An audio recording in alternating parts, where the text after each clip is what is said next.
Сайн байцгааны эрхэм мөндөд үзэгчдээ та бүхэнд энэ өдрийн мэндийг хүргэе. Экологийн мэдээ эхэлж байна. Өнөөдрийн нэвтрүүлгээр их хүний хүчин зүйл усан мандалд нөлөөлөх нь сэдвээр хийсэн уянгагийн сурвалжлагыг та бүхэндээ хүргье. Сайн байцгаана уу? Өнөөдөр манай багийнхаа хичээлээс илүүхээ хүрээд одоо Монгол оронд усны хомсдол ямар хөө төвшөнд байгааг болон зөвлөлтийн талаар бодит байдал дээр үзүүлэхийг хүсэн сэлб хоол дээр хүрэлцэн ирээд байна. За би одоо ингээд мэрэгжлийн шинж чанартай уулзуулаад байна. Тэгээд бохирдуулагч бодисууд нь усыг бохирдуулснаар ямар үр дагавар гардаг юм болов? За энэ бохирдуулагч бодисууд нь болохоор тэр усны экосистем нөлөөснөөр усны экосистемийн тэнцвэр үйл ажиллагаа алдагддаг. Тэгээд учир нь гэвэл энэ микробиологийн бохирдуулагч нь болохоор экосистемийн тэр одоо тохиолыг үл эвдэлж хоол хичээлийн тэр сургыг үл өөрчилж идэг. За үүний үр дүн тэр гол болно гол бойрох шандын одоо тэр усан дагуулах тэр амьтад буюу одоо бидний хэлсэн ажил гидробиотуудын төрөл зүйл багасж тэгээ бүр улмаар өвхөж одоо үгүй болох хэмжээнд хүрдэг байгаа. За манай төлөв зарайд байгаагаар бол маш их яригддаг. Ард иргэд одоо тэр туул сэлб голын ирэг дээр маш ихээр машин одоо угаажнаа. Тэгээд зарим иргэд нь болохоор өөрсдийн одоо тижээж малаа одоо тэнд тусалж байна гэдэл ярьдаг. Энэ нь болохоор бол онлын үднээс үл тайлбарлал тэр угааж байгаа угаалгын нутгийн бодис тэгээ малын ялгардас бордоо азот фосфор зэрэг нь усанд нөлөөснөөр усны тэр шинж чанарыг бол маш ихээр өөрчилж бохирдуулж идэг. Ерөнхийдөө бол энэ нөгөө экстрафикац үйл ажиллагаа бол явагдаад байгаа гэсэн үг. Бүх одоо манай Монгол орнд бүх улс орнд бол экстрафикац үйл ажиллагаа бол явагдснаар усны нөөц, усны хомсдол, усны тэр нөгөө юу цэвэр аюулгүй байдал маш ихээр хөдөлж байдаг л да. Тэгээ саяд одоо бид нэр харсан багтээ сэлбэг голын ирэг дээр хажаад маш их замгуул үсэн байгаад тэрүүл бүр бохирдох яг шатандаа явж байгаа гэсэн үг. Замгуул үснэ гэдэг чинь ус бохирдож байна л гэсэн үг. Тэгээд тэр замг байна гэдэг чинь тэнцэнээс маш их хэмжээний тийм хорт бодис ялгарч агаараар дамжиж хүний биедүүл маш хэмжээний тийм сөрөг үр дагаврыг бол авчирч байгаа. За гүний усны нөөц багасны гол шалтгаан юу юм бол саяд бид нар бол гадуур усны одоо нөөц багасалт тэгээд түүнээс гарах үр дагаврын тухай бол ярьлаа. Тэгэхээр гүний ус нь болохоор бидний өдөр тутам одоо амьдралдаа хэрэглэдэг хоол хүнсэндээ хэрэглэдэг уснууд за мөн түүнээс гадна нөгөө ил далд одоо уурхайнуудад маш ихээр хэрэглэгдэж байгаа. За ингэж их хэрэглэснээс олж нөгөө гүний усны нөөцөл багасч байгаа. Тэгээ хоёрдоо тэгэхээр үл энэ гадуур усны нөөц болон гүний усны нөөцийн холбоо ингээ өөрчлөгдөж байх ёстой байрандаа биш өөрчлөгдөж тэгээ нөгөө газрын гадуур ус татрах зэрэг маш их сөрөг үр дагаврууд гарч байгаа. Тэгээд нөгөө энэ намгтай холбоотойгоор болохоор намгнаас би баснаар энэ ойр орчмынхаа урамлалыг бол бас үгүй хийж мөн тэнд байгаа урамлалууд нь болохоор нөгөө чийгэн дуртай урамлалууд байдаг штэ. Чийгэн дуртай урамлалууд бол маш ихээр нөгөө урахаа байж тэгсний үндсэндээ нөгөө маш их цөлжил мөн ойгоо туурайшаа зэрэг сөрөг үр дагаврууд бол гарч байгаа. За одоо ингэ сүүлийн үед баригдаж байгаа усан байгууламж байгаа шүү дээ. Усан сангууд тэрний эрэг болон сөрөг талын дээр сурч байна. Энэ усан сангийн байгууламжийн тухай маш олон тийм юунууд мэдээлэл их сурвалжууд бол байдаг л да. Хүн болгол энийг эсэргүүцдэг. Яагаад гэвэл эрэг сөрөг хоёр талтай л да. Гэхдээ нөгөө эрэг талаас илүү сөрөг тал нь илүү давгаалсан болохоор хүмүүс энийг бол нэг байгууллага нэгтгэл тийм дуртай байдгүй. Яагаад гэвэл тэр усан сангны байгууламж одоо гарсан газрууд экосистем тэр чигтээ л өөрчлөгдөж байдаг учраас бол энд бол тийм их тааламжтай хамтдаггүй төр засгаас бол тийм тэгэхээр бол миний бодлоор бол эрэг тал нь бол мэдээж нөгөө голын тийм доктортой урсгалыг бол хангана. Тэгээд тэр өөр усны тийм гамшигаас бол мэдээж өрсөлдөн сэргийлнэ. Тэгээд тэр нөгөө усан сангийн байгууламжтай байгаа усыг тэр одоо энэ газар тариалангийн салбарт бол маш ихээр ашигладаг. Ийм эрэг талуудтай байгаа. Харин нөгөө сөрөг талууд нь болохоор бол мэдээж усан сан байгуулсан газрын тэр үжилсэн сайтай урамлууд нь бүгдээрээ усан тавтдаг. Тэр газрын бөхөө тэр газар нутаг дэвсгэр нь усан тавтдаг. Тэгээд нөгөө газар хөдлөх процессыг маш ихээр идэвхжүүлдэг болохоор бол ийм их сөрөг үр дагавартай болохоор бол энэ усан сан байгуулах асуудал бол мэдээж бас хүнд асуудлуудын нэг л дээ. Гэтэ энэ асуудлуудыг бий болгохын тулд мэдээж усан сангийн байгууламжууд байх хэрэгтэй. Гэхдээ доктортой хэд хэдэн хэрэгцээтэй гэсэн газарт нь байгуулвал бүхний асуудлыг шийдэж болно гэж бол миний хувьд бол үзэн байгаа. За баярлалаа. За би оюутан намуунтай уулзаад байна. За цэвэр усыг бохирдуулж байгаа гол хүчин зүйлсүүдийг дурдж өгөөч. Цэвэр усыг яг одоо бохирдуулж байгаа хүчин зүйлсийг ерөнхийдөө үндсэн хүчин зүйлс гэж байгаа. Тэдгээр болохоор химийн, цэцэр өтгөх бодисын, нянгийн, механикийн, тэгээд дулааны бохирдол гэж байгаа. Эдгээрээс яг одоо хамгийн их тохиолдож байгаа бохирдол гэх юм бол химийн болон нянгийн бохирдол гэдэг байгаа. Түүнээс яг ингээд тодорхойлох юм бол химийнх нь болохоор дотор органик болон органик бус гэж байгаа. Тэгээд түүнээс гадна хортой болон хорвоо гэж бас байгаа. Эдгээр нь болохоор бидний мэдхээр кадмий, мөнгөн, сар туглаг, мөн бидний нөгөө нэг ургамлын шавжийг устгахад хэрэглэх пестицид бас ордог байгаа. Тэгээд дараагийн хамгийн их тохиолдог бохирдол болох нянгийн бохирдол нь болохоор бактери тэгээ мөөгөн зэрэг их зэрэг бичил биетнүүдийн үүсгэгддэг. Тэгээд эдгээр нь ихснээр болохоор тухайн усанд намагжилт үсээд намагтаж үүснээр хүчил төрөгч дутагдаж гидробионтууд үхээд үүнээс зүйлийн хомсдолд орох бас сөрөг үр дагавар тохиолдож болдог. Нөгөөдөл нь болохоор бидний одоо яг амьдралд байдаг лаг шавар нь болохоор механик холцонд зүгээр нөгөө нэг бүлээссэн ус нь болохоор цэвэр устай хоёрлох нь болохоор дулааны бохирдол үйлдвэрийн цацраг өтгөх бодисууд задрах нь болохоор яг тухайн хүмүүст маш их хор хөнөөл маш богино хугацаанд тэрний маш их хор хөнөөл учруулдаг байгаа. За тэгвэл ер нь ус ямар замаар бохирддаг юм бол? За ус болохоор яг үйлдвэрийн хог хаягдлаас маш их хэмжээгээр бохирдог. Энэ хамгийн хортой нэгдэг байгаа. Үйлдвэр нөгөө нэг шууд гол руу бохируулсаа цутгах, хог хаягдлаа хаях гэх мэт байдаг.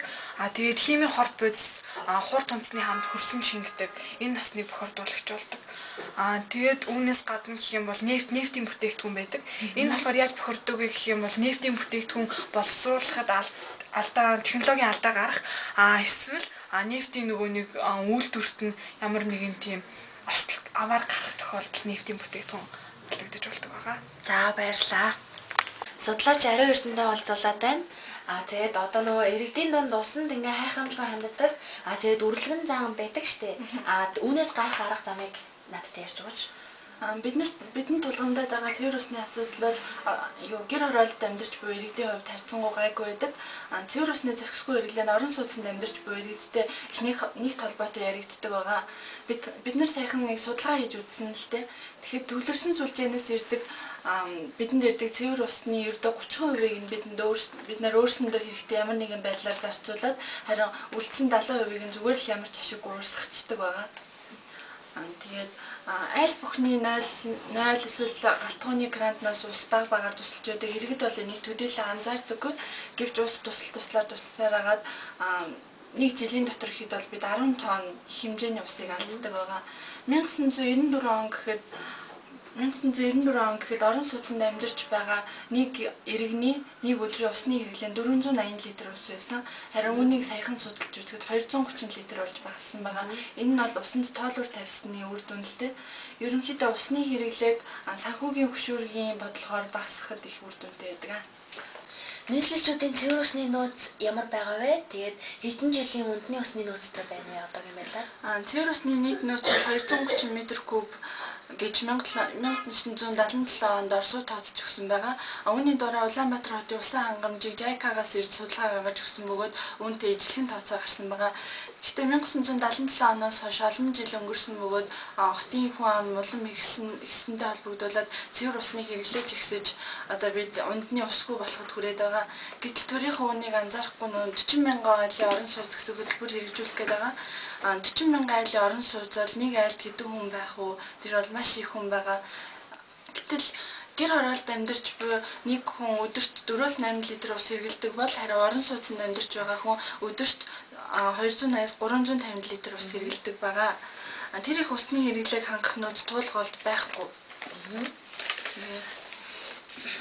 Бид алт зис зэрэг үнэт баялаггүйгээр амьдарч болно. Харин усгүй бол хүн төрөлхтөн 1-2 хоногч амьдарч чадахгүй. Хүний биений нийт жингийн 70-80%-ийг ус бүрдүүлдэг ба энэ нөөцөөс бага хэмжээний л алдахад бид үхэлд хүрэх болно.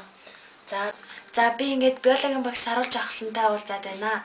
За одоо усан мандал гэж юу юм бэ? Тэгээд биднэрт хэрэгтэй юу гэдэг тал дээр та надад хариулт өгөөч. За өнөөдөр ус чанарын эрдэнэ гэдэг ойлголтыг хүн бүр ухаарч ялгсдгийн цаг үе болоод байна. За учир нь гэх юм бол өнөөдөр энэ ус гэдэг бодис маань их дэлхийн бүх үйл ажиллагаа оршин тогтнолыг бий болгож идэг тийм чухал үүрэгтэй юм. За жишээ дурдах юм бол одоо энэ их дэлхий дээр амьдрал үүсгэхдээ өнөөдөр усал тусалсан. Бид өнөөдөр энэ оршин тогтнож байгаа бүхэл усны ач холбогдол юм аа гэж ойлгож байна.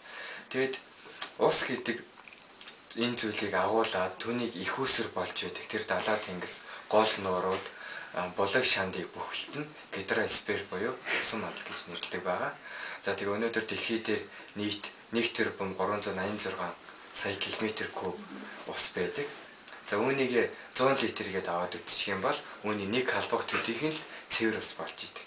Тэгэд үүний ихэнх хувь нь буюу 70% нь болохоор хойд болон өмнөд туйл ашиглаж болохооргүй одоо мөсөн уул хэлбэрээр оршиж байна. Тэгвэл хүний хүчин зүйл ер нь усан мандалд хэрхэн нөлөөлдөг юм бол? За хүний хүчин зүйлс усан мандалд бол муугаар орчин үед бол нөлөөлөд байна. За хэдүүл бид нар болохоор одоо усыг таньж мэдснээс хойш олон сая жил болоод байгаа. Гэтэл сүүлийн 100 жилд усны хэрэгцээ маш их ихснээр болоод бохирдсноос болоод одоо ус маань одоо бараг дуусч байна гэж хэлж ойлгож байна.